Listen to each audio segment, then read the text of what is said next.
Bien, ahora nos lo explicas. Sí, pues lo primero que hice fue poner en sí, todos los bits en uno del registro 19 y ese registro se lo cargué al DDRD del puerto, sé que es en el puerto D para marcar todo el puerto como si fuera una salida. Después ese mismo registro de trabajo lo puse en uno para ahora sí empezar con el rotabit, y lo primero que hace es cargar ese 1 al puerto D. Después llamamos la rutina del tiempo que está acá, que es muy parecido a la del 8051, y después lo que hacemos es rotar el bit con esta función hacia la izquierda. Aquí comparamos a ver si el bit 7 ya está en 1, o sea, de que ya llegó al final, al bit más significativo. En caso de que sí ya haya llegado al final, salta esta función, salta esta instrucción y se va para acá. Pero mientras no haya llegado al bit más significativo, se va para arriba y repite el ciclo hasta que llegue al bit más significativo. Una vez que ya llegó al bit más significativo, se va para acá y pues igual muestra el valor en el puerto, llama a la función de tiempo y ahora lo que hace es rotarlo hacia la derecha. Y otra vez lo mismo, comprobamos ahora si el bit menos significativo ya está en 1, o sea, de que ya llegó al final. Y en caso de que sí haya llegado al final, se vuelve otra vez acá arriba, donde empieza en el ciclo anterior. En caso de que no, se regresa aquí y sigue bajando el valor del bit. Y pues es todo lo que hice. No sé.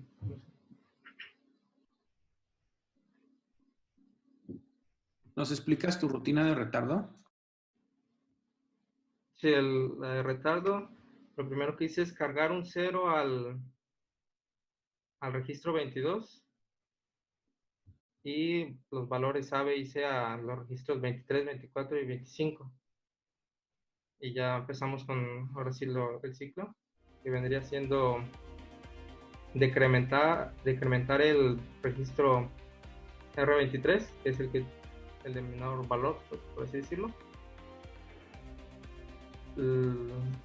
Lo comparamos a ver si ya llegó a 0 con el bit que pusimos en 0. Mientras no se cumpla esta función, no va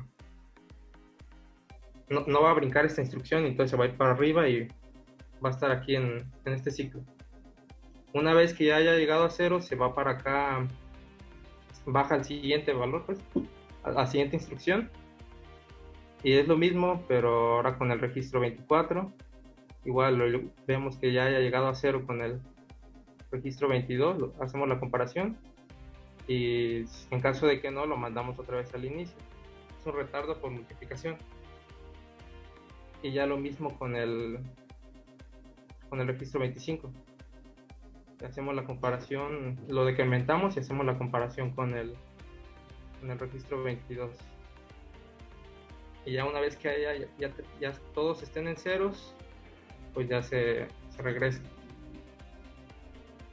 Solo que aquí tuve problemas para saber cuántos ciclos iba a consumir esta instrucción, porque en la hoja de datos dice que puede consumir 1, 2 o 3. Entonces no sé en qué casos consuma cuántos ciclos, perdón. Profe, yo tengo una duda. Y adelante.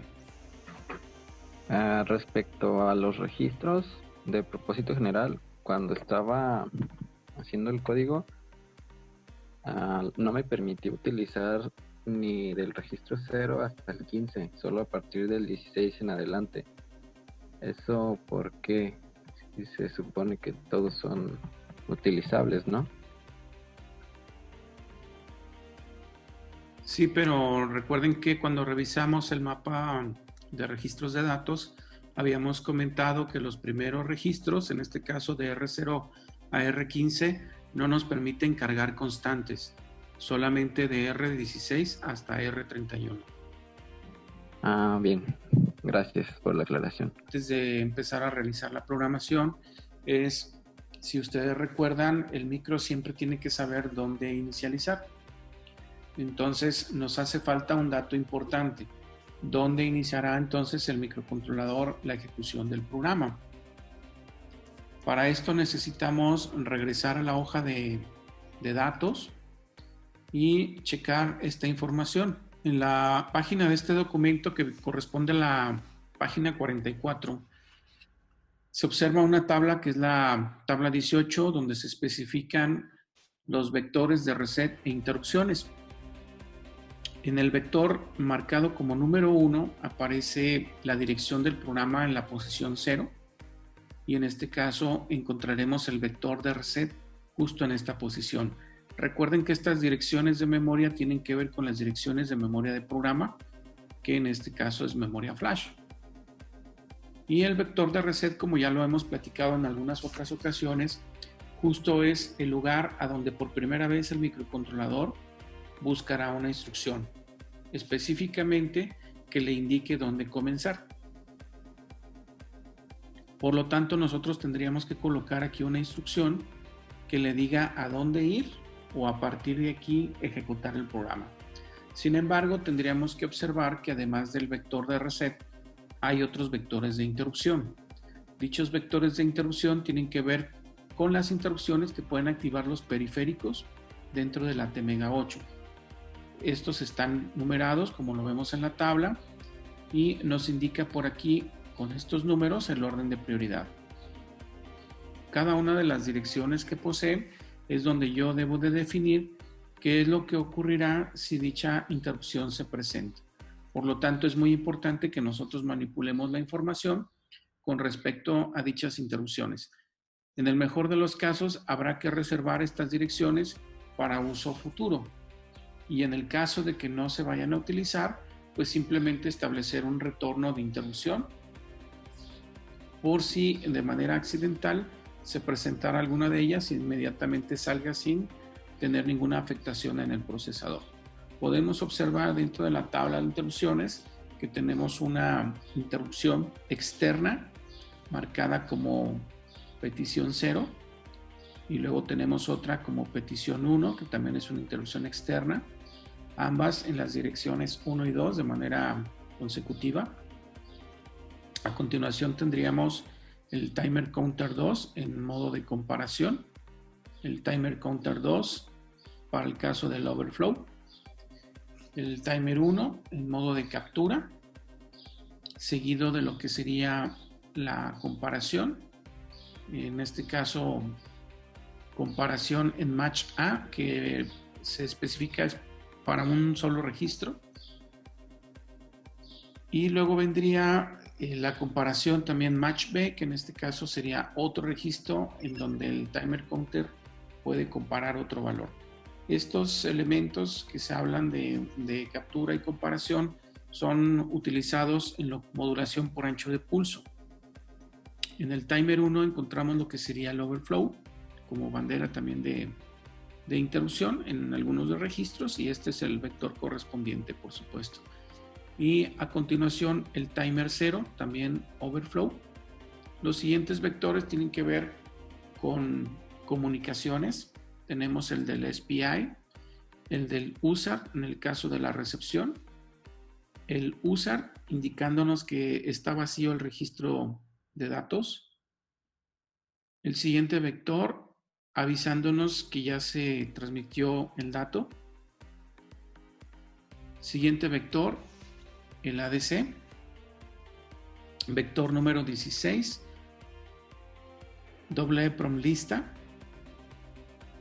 vector 17 comparador análogo, vector 18 interfaz serial con el protocolo 2Wire, vector 19 memoria de programa lista. Y básicamente estos son los vectores de interrupción que hay que considerar. Por lo tanto, es la primera parte del código que nosotros debemos de tener en cuenta al momento de escribir nuestro programa. Esto significaría entonces que cuando yo voy a iniciar el programa, el vector de reset ya establecido como start, en este caso es la etiqueta que le está dando el software, y tenemos la instrucción RJMP. Ese viene siendo entonces nuestro vector de reset. Para el resto de las instrucciones que tendríamos que colocar para los demás vectores, pues hay que dejar indicado en caso de que sea necesario. Eso sería lo conveniente. Tenemos presente que cada uno de los vectores podría utilizarse en algún otro programa o algoritmo. De tal suerte, por ejemplo, que si quisiera utilizar la interrupción del ADC, pues retiramos por aquí el punto y coma y colocamos RJMP, le damos el espacio y con esto estamos habilitando nosotros el vector para la interrupción. Obviamente, para activar las interrupciones, pues necesitamos primero habilitar el bit global de interrupciones y luego el bit particular del hardware que yo quiero manipular, ¿sí? Entonces, quedaría aquí indicado. Esta sería la parte para la utilización de los vectores.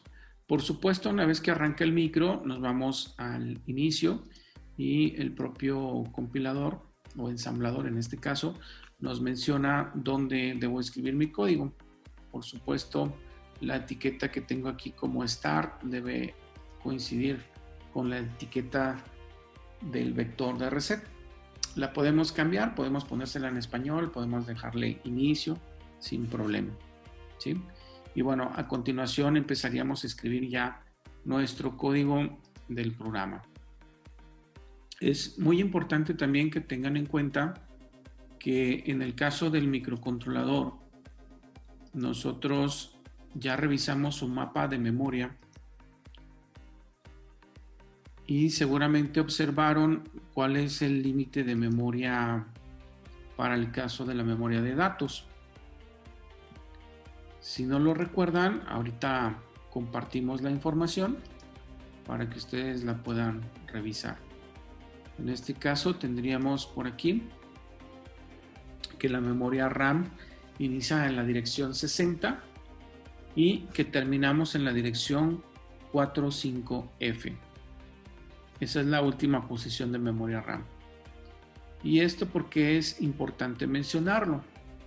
Bueno, debemos de tener en cuenta que cada vez que se haga un llamado a una función, el stack pointer tiene que retener la dirección de retorno una vez que salga de esta función.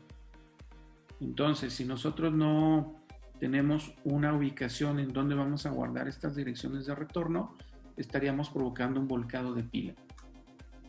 Bajo esta consideración, necesitamos saber cómo opera el stack pointer, ya que se mencionó que teníamos precisamente un stack pointer y no una pila como en el caso de Microchip.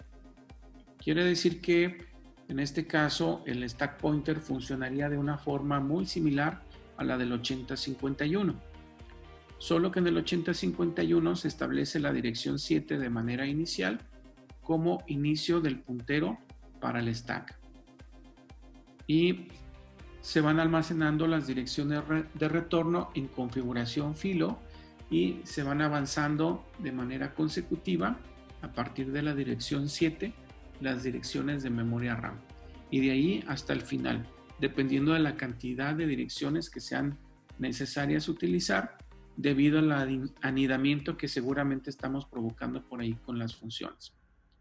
Otro punto importante tiene que ver ahora en la arquitectura del AVR es cómo es el comportamiento del stack pointer.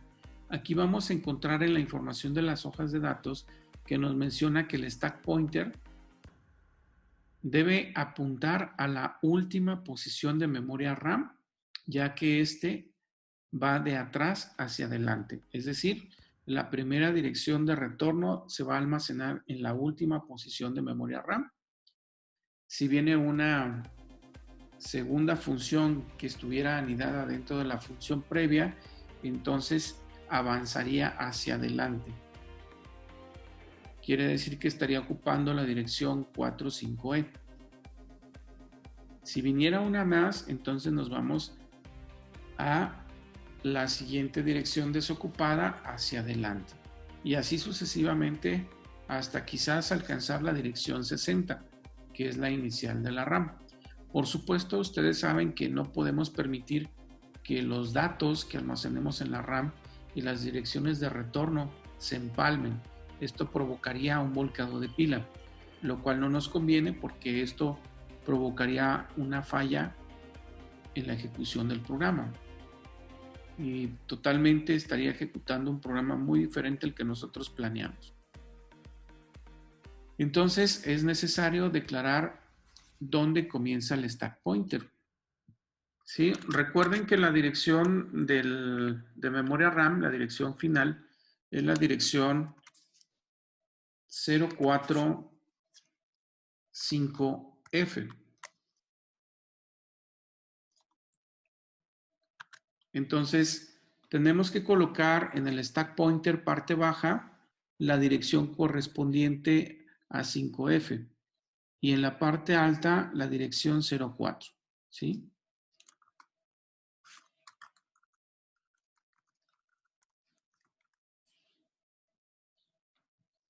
Específicamente, entonces, dijimos, esta es la dirección final de la RAM. ¿De acuerdo? Y bueno, con esto nosotros nos aseguramos que ya tenemos un control del stack pointer y este se encargará de ir almacenando las direcciones del retorno cada vez que haya un llamado a una función o que se presente una interrupción.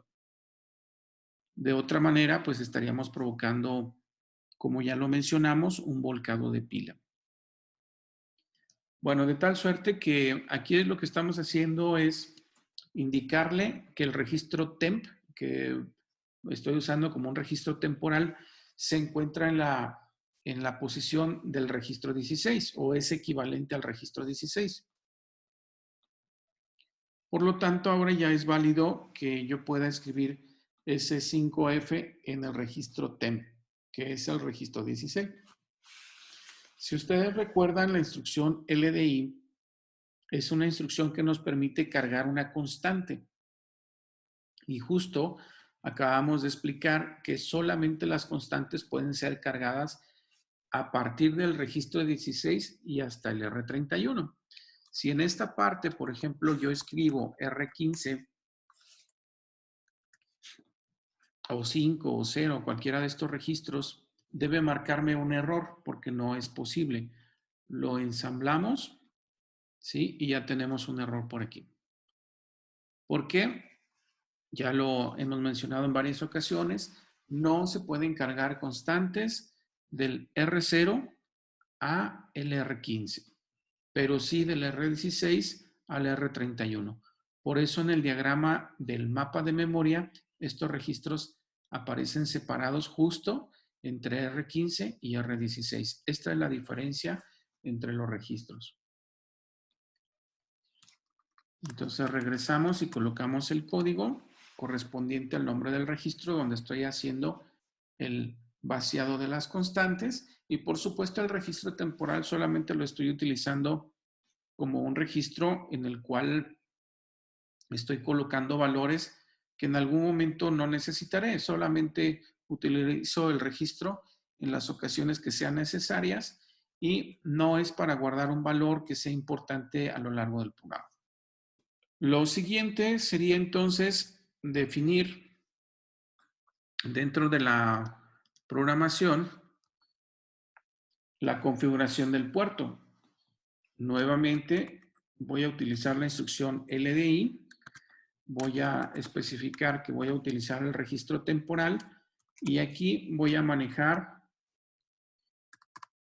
unos, vamos a hacerlo con mayúsculas, unos para indicar el comportamiento que va a tener el puerto. Si recuerdan, el registro de dirección de puerto, que en este caso es el registro que configura el puerto como entrada y salida, nos indicaba que al reset o al encendido del microcontrolador, este registro aparecía con ceros. Por lo tanto, Esos ceros indicaban que el puerto estaba como entradas, lo cual significa entonces que con unos configurar el puerto como salida. ¿De acuerdo? Siguiente instrucción. Voy a utilizar la instrucción out. Ahí les voy a pedir que ustedes revisen el set de instrucciones, ya que esta instrucción nos permite colocar la información en los registros denominados como IO, que para el caso de esta arquitectura son 64 registros en total, que tienen que ver no solo con los puertos, sino además con el resto de los periféricos y dispositivos especiales que tiene el microcontrolador. Y esta instrucción nos dice outp,rn. Significa la P entonces que es un registro IO. En este caso me interesa modificar el puerto D. Ahí es donde voy a colocar la secuencia de bits para el rotabit. Y por supuesto estaré tomando el dato directamente del registro temporal.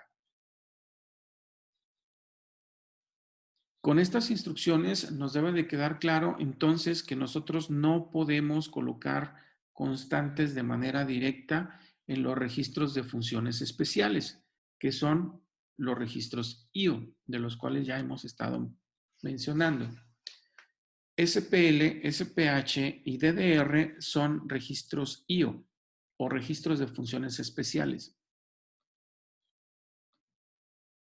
Y entonces, para poder colocar constantes ahí, necesito valerme de algún registro desde R16 a R31. Cargo la constante y luego de alguno de estos registros tendré que pasar la información directamente a los registros IO. Sobre este punto, entonces, queda configurado el puerto D como salida. ¿Sí? Es importante pues hacer los comentarios cada vez que ustedes vayan escribiendo los programas. Bien, el siguiente paso es nosotros necesitamos colocar, por supuesto, un 1 en el puerto de salida, que sería, de acuerdo a nuestro diagrama de flujo, la primera condición establecida. ¿Cómo sugieren ustedes que hagamos esto?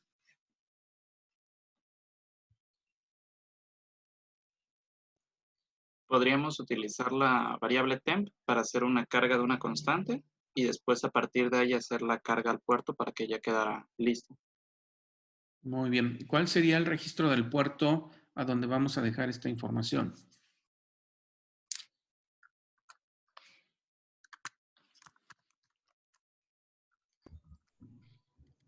El registro port. El registro port. Muy bien.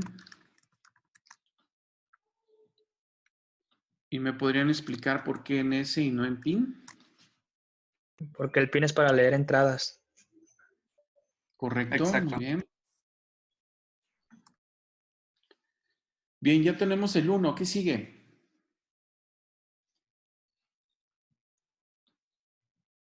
Generar la rutina de rotación. En este caso sería la ascendente. Perdón, eso último no me quedó claro. Es que, bueno, yo divido o sea, como la rutina va en dos partes, la parte de rotabit que va ascendiendo en el bit y la parte descendente donde va bajando el bit, por así decirlo. Entonces nada más habría que utilizar la instrucción, déjame la busco, para que vaya rotándolo hacia la izquierda, si lo vemos como el bit más importante, el de la izquierda. A ver, bueno, vamos aclarando algunos puntos aquí que vale la pena recordar. Nuestra secuencia es a la izquierda o a la derecha. No tenemos situaciones ascendentes o descendentes. Desde un inicio las hemos manejado siempre a la izquierda o a la derecha, solo para aclararlo, ¿no? Visto eso, nosotros tenemos entonces que hacer ya sea una rotación o un desplazamiento a la izquierda. ¿Sí? Sí. De acuerdo. Sí. Ahora, la información la tenemos en el port D. La pregunta aquí es, la instrucción de desplazamiento que podríamos llegar a utilizar aquí o la instrucción de rotación nos permite modificar o hacer esta operación con los registros IO. No, tendríamos que hacerlo en temp. Así es. Esto significa entonces que ese 1 que tengo en temp momentáneamente tendría que rotarlo. Sin embargo, apenas acabo de colocar un 1. Lo primero que debo de hacer entonces es mandar llamar la función de retardo. Si están de acuerdo conmigo. Sí, Correcto. Y ahora sí, después del retardo, la información contenida en el registro temporal, pues sí, tendría que desplazarla a la izquierda. Entonces, aquí podemos utilizar la instrucción LSL y desplazar el registro a la izquierda. ¿Sí estamos de acuerdo? Sí. Muy bien. A continuación, entonces, lo que nos tocaría es verificar si la secuencia que estamos manejando en este puerto, específicamente el bit 7 ya está en 1, es decir, ya hicimos todos los movimientos para que la información sea desplazada o rotada hasta el extremo izquierdo. ¿Qué instrucciones recomiendan ustedes que podríamos utilizar? la instrucción SBRS, ¿Por qué? porque eso permite ver si ya llegó hasta el bit que nosotros le especifiquemos y lo salta si se cumple, lo que permitiría pues ya rotar a la derecha. Muy bien. La clase previa estuvimos revisando justo los set de instrucciones y esta instrucción que menciona su compañero nos dice específicamente que puede brincar si el bit en el registro es 1. En este caso en particular, tendríamos que especificar cuál es el registro y cuál es el bit que quiero evaluar.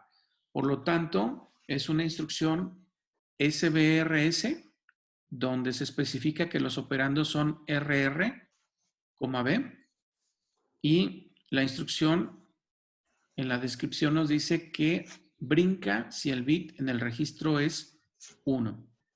Por lo tanto, estamos utilizando el registro temporal y tendríamos que evaluar si el bit 7 vale 1. Esa sería una opción. ¿De acuerdo? Ahora me gustaría que vieran la instrucción SBIS,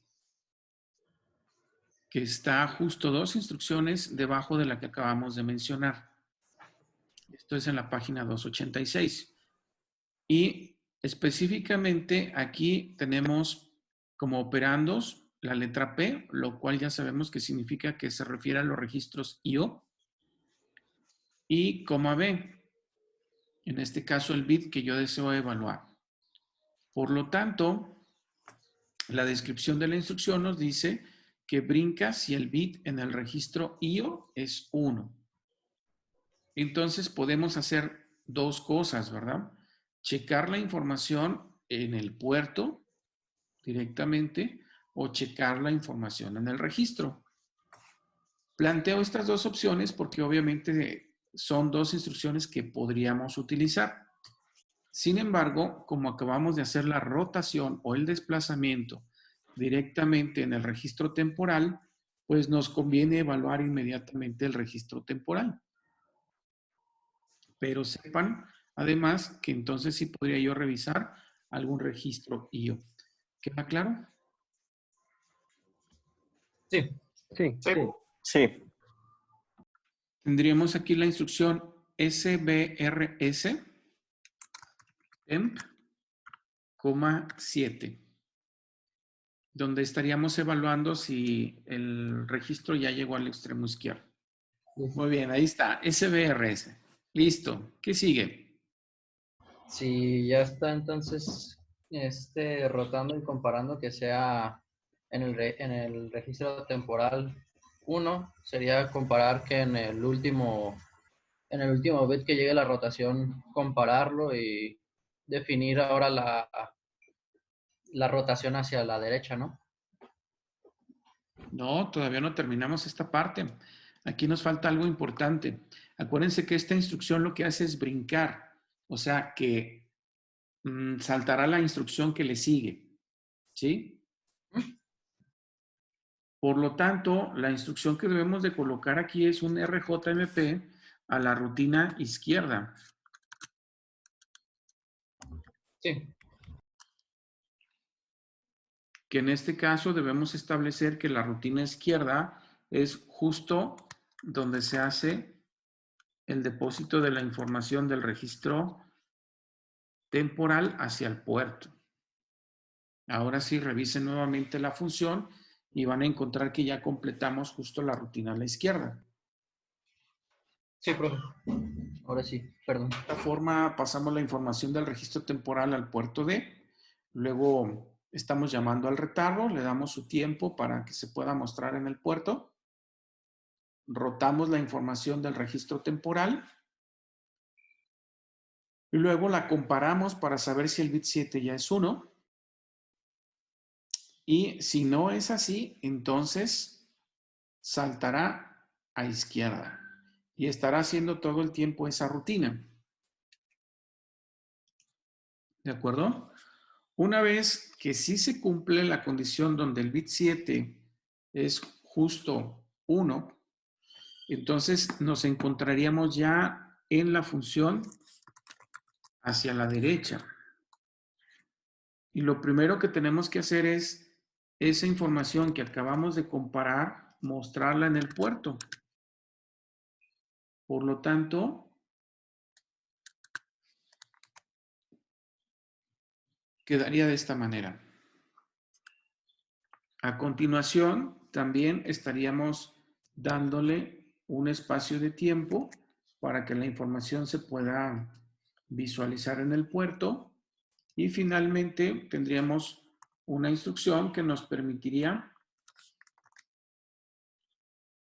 desplazar la información a la derecha nuevamente en el registro temporal. ¿Sí? Ahí tenemos entonces ya la parte hacia la derecha. A continuación utilizaríamos nuevamente una instrucción similar. En este caso SBRS, donde haremos un chequeo en el registro TEM para ver si el bit 0 es 1. En el caso de que no, entonces vendrá un salto hacia la derecha y en el caso de que sí, pues tendrá que venir un salto hacia la izquierda. ¿De acuerdo? Sí.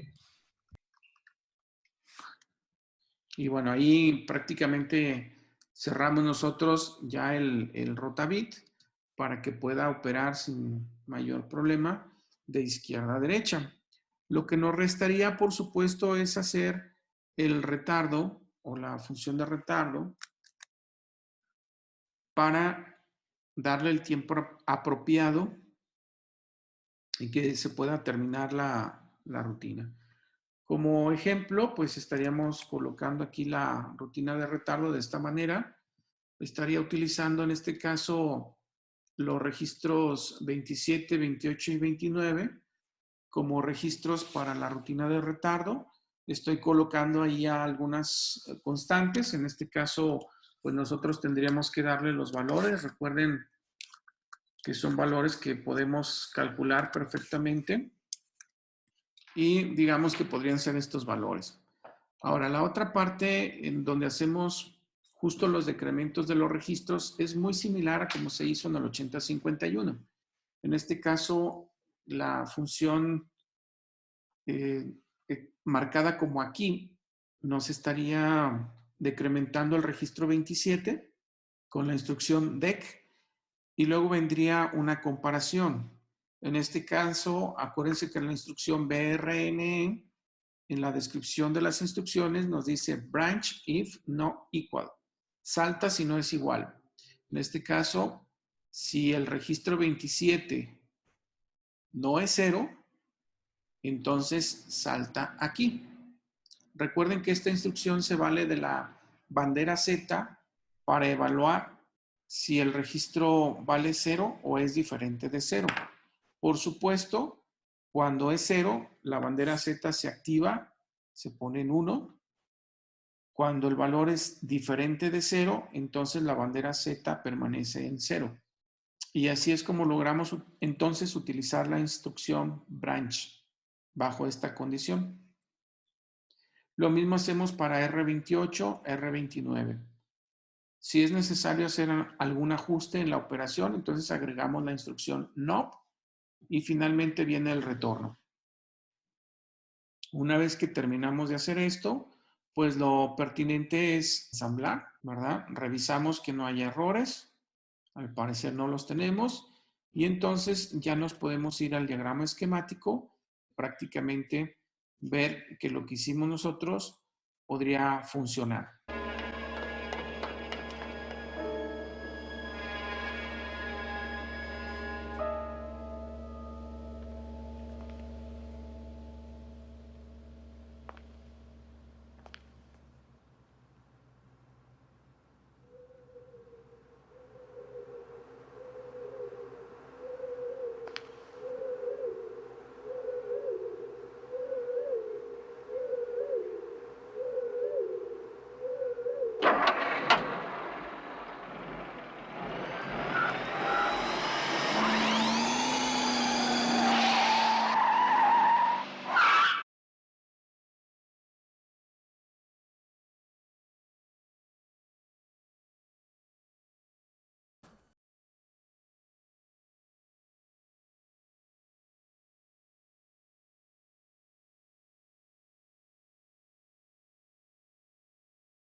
Y vamos a aclarar esa duda.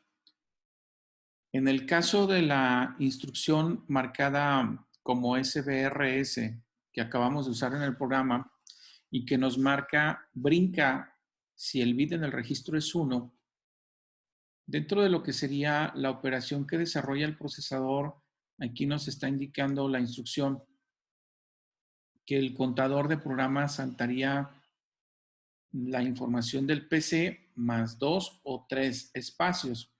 Debemos también recordar que todas las instrucciones que están aquí en el set, entonces, en este caso, la instrucción saltaría 2 o 3 dependiendo de lo que vaya a hacer. Por ejemplo, saltar la instrucción implica brincarse la instrucción que está abajo de él. Entonces, si la instrucción es de un solo espacio de memoria, pues entonces sería la ubicación donde está, más un espacio, más otro más para caer en la nueva instrucción. Entonces serían 2. Si la instrucción que está debajo de nosotros o la siguiente requiere 2 espacios de memoria, entonces es el contador de programa más la instrucción que está abajo y su longitud. En este caso, 1, 2 o 3 espacios, los que tengan que ser para esta instrucción. Y por eso estamos observando aquí que en cuestión de pulsos de reloj le toma precisamente de 1 a 2 o a 3. Entonces depende de la situación en la que se encuentre. Podríamos confundir esto y decir que se va a tardar medio ciclo, cuando en realidad se tardará 1 o 2. Eso es lo que nos quieren decir en la hoja de datos. Quiere decir entonces que se tardará 1 si no tiene que saltar, o se tardará 2 ciclos si la instrucción tiene que saltar. ¿De acuerdo? Entonces esas son las condiciones para que el salto pueda darse. Y la cantidad de ciclos que se invertirán para la ejecución de la instrucción dependiendo de si se cumple o no se cumple dicha instrucción.